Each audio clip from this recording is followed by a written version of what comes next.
విజయనగరం జిల్లా రామభద్రపురం మండలం కొట్టకి check post వద్ద 147 కిలోల గంజాయి స్వాధీనం చేసుకుని నలుగురు నిందితులను అరెస్టు చేసినట్లు ఎస్పీ వకుల్ జిందాల్ తెలిపారు. జిల్లా పోలీసు కార్యాలయంలో మంగళవారం నిర్వహించిన మీడియా సమావేశంలో ఇందుకు సంబంధించిన వివరాలను ఆయన వెల్లడించారు. గత నెల 10వ తారీఖు అంటే 10th ఫిబ్రవరి మనకి ఒక డస్టర్ కార్ కొట్టకి చెక్ పోస్ట్ దగ్గర దొరికింది. ఆ డస్టర్ కార్ కొట్టకి చెక్ పోస్ట్ నుంచి అరౌండ్ 100 మీటర్ డిస్టెన్స్ మీద కొంతమంది అక్కడ వదిలేసి వెళ్ళిపోయారు. మన వాళ్ళు అక్కడ వెళ్ళి చెక్ చేస్తే ఆ బండిలో 147 kgs గంజా ఆ కార్లో మనకి దొరికింది. సో ఆ రోజు ఇది మనకి బ్లైండ్ కేసు, అంటే ఇది ఎవరు కార్ ఎవరిది ఏంటి ఎప్పుడు తీసుకొచ్చారు అనేది మనకి ఆ రోజు ఏం తెలియలేదు. సో ఏదైతే మనకి ఆ రోజు క్లూస్ ఉన్నాయో దాన్ని బట్టి కంటిన్యూస్గా ఎఫర్ట్స్ పెట్టడం జరిగింది, కంటిన్యూస్గా ఇన్వెస్టిగేషన్ చేయడం జరిగింది. సో అదే ఆ కార్ని అలానే వదలకుండా, ఆ కేసును అలానే వదలకుండా టెక్నికల్ ఇన్వెస్టిగేషన్ చేశారు, టెక్నాలజీ యూజ్ చేసి.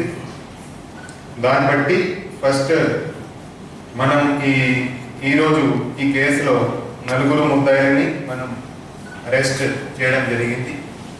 సో అక్కడ ఉన్న సిడిఆర్, టవర్ డంప్ అండ్ కార్లో ఏదైతే డాక్యుమెంట్స్ ఉన్నాయో దాన్ని బట్టి ఇన్వెస్టిగేషన్ చేసి నలుగురు ముద్దాయిల్ని మనం ఈరోజు అరెస్ట్ చేయడం జరిగింది. దాంట్లో ముగ్గురు ముద్దాయిలు అనంతపురం మండల్, విశాఖపట్నం డిస్ట్రిక్ట్ సంబంధించి వాళ్ళు కార్ రిపేర్ పనులు చేస్తుంటారు. అదేవిధంగా ఒక ముద్దాయి ముంచింగ్పుట్ మండలం కేఎస్ఆర్ డిస్ట్రిక్ట్ సంబంధించి బాలరాజు అనే అతను. ఈ నలుగురిని అరెస్ట్ చేయడం జరిగింది. సో దీంట్లో జరిగింది ఏంటంటే A1 ఎవరైతే శెట్టి ఉమామేశ్వరరావు అని ఉన్నాడు, హుస్సేన్ అనే అతను రిపీటెడ్ అఫెండర్, అతను నోన్ గాంజా అఫెండర్. అతను అనంతగిరి మండలంలో ఉంటారు. అదేవిధంగా విశాఖపట్నం సిటీ ఎంపీపీ కాలనీలో అతను ఉంటాడు. అతను మోటివేషన్తో, అతను ప్లాన్ ప్రకారంగా A2, A3, A4 ఎవరైతే అనంతపురం మండలం వాళ్ళు ఉన్నారో ముగ్గురు, వాళ్ళని అతను గాంజా తీసుకురావడానికి పాడేరు అవుట్స్కర్ట్స్కి తీసుకెళ్ళడం జరిగింది. ఆ పాడేరు అవుట్స్కర్ట్స్ దగ్గర వాళ్ళు 147 గాంజా ఏదైతే ఒడిశా నుంచి తీసుకొచ్చారు. సో రాజు పంగి అనే అతను ఒడిశా స్టేట్ అతను వాళ్ళకి తీసుకొచ్చి పాడేరు దగ్గర గాంజా ఇవ్వడం జరిగింది.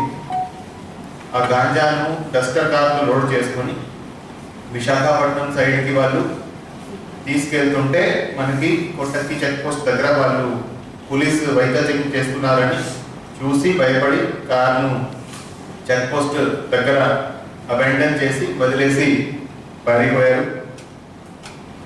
సో ఈ అంతా గాంజా ఏదైతే ఉందో 147 kgs అది ఒడిశా నుంచి జంతబాయిలో విలేజ్ నుంచి తీసుకురావడం జరిగింది.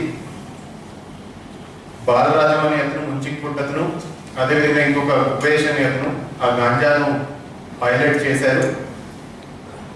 అదేవిధంగా ఈ ముగ్గురు ఎవరైతే అనంతపురం, విశాఖపట్నం వాళ్ళు ఉన్నారో వాళ్ళు 2 కార్లలో అలాంగ్ విత్ హుస్సేన్.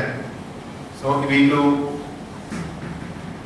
7 మెంబర్స్ 2 కార్లలో, ఒక కార్ డస్టర్ కార్, ఒకటి టక్సన్ కార్లో ఈ గాంజాయిను ట్రాన్స్పోర్ట్ చేస్తూ మనకి కొట్టకి చెక్ పోస్ట్ దగ్గర పట్టుబట్టారు. సో ఈ కేసులో ఇంకా కూడా ఇన్వెస్టిగేషన్ కంటిన్యూ అవుతుంది. ఎవరైతే శెట్టి ఉమామేశ్వరరావు ఉన్నాడో అతన్ని హుకుంపేట పోలీస్ వాళ్ళు ఆల్రెడీ అరెస్ట్ చేశారు. మొన్న ఇతని మీద 8 కేసులు ఉన్నాయి, మొత్తం 8 NDPS కేసులు ఉన్నాయి. మన దగ్గర కూడా ఎస్కోట పోలీస్ స్టేషన్ ఒక కేసు ఉంది. ఆ కేసులో మనం ఫైనాన్షియల్ ఇన్వెస్టిగేషన్ చేసి అరౌండ్ 2 కోట్ల విలువ ఆస్తి, ఈ శెట్టి ఉమామేశ్వరరావు సంబంధించిన ఆస్తిని మనం ఫ్రీజ్ కూడా చేయడం జరిగింది. సో ఈ శెట్టి ఉమామేశ్వరరావు అనే అతను ఒక కింగ్ పిన్. ఆల్రెడీ ఇతనికి ఆస్తులు మనం సీజ్ చేస్తున్నాము, ఫ్రీజ్ చేస్తున్నాము. ఈ కేసులో కూడా ఇతనే మనకి ట్రాన్స్పోర్ట్ చేస్తున్నాడని తెలిసింది. ఈ కేసులో కూడా ఫర్దర్ ఇన్వెస్టిగేషన్ చేసి ఇతను ఏదైతే గాంజా ట్రాన్స్పోర్టేషన్ చేసి ఏదైతే సంపాదించాడో దాని మీద ఫర్దర్ ఇతనికి ఏమేమి అసెట్స్ ఉన్నాయి, ఇతని ఫ్యామిలీకి ఏమేమి అసెట్స్ ఉన్నాయి అవి కూడా ఫ్రీజ్ చేయడం జరుగుతుంది. ఇతను ఆల్రెడీ జైల్లో ఉన్నాడు. ఇతనిని పీటీ వారెంట్ మీద ప్రొడ్యూస్ కూడా చేయడం జరుగుతుంది. సో ఈ కేసులో చాలా మంచి పని చేసిన, చాలా కష్టపడి అంత ఇన్వెస్టిగేషన్ చేసిన, అందరినీ అరెస్ట్ చేసిన team led by SDPO Bobbili Bhavya and Bobbili rural circle inspector Narayana Rao, SI Ramabhadrapuram Prasadarao and అందరి సిబ్బందిని అభినందిస్తున్నాము. అందరికీ సర్టిఫికెట్స్ కూడా ఇవ్వడం జరుగుతుంది. Thank you.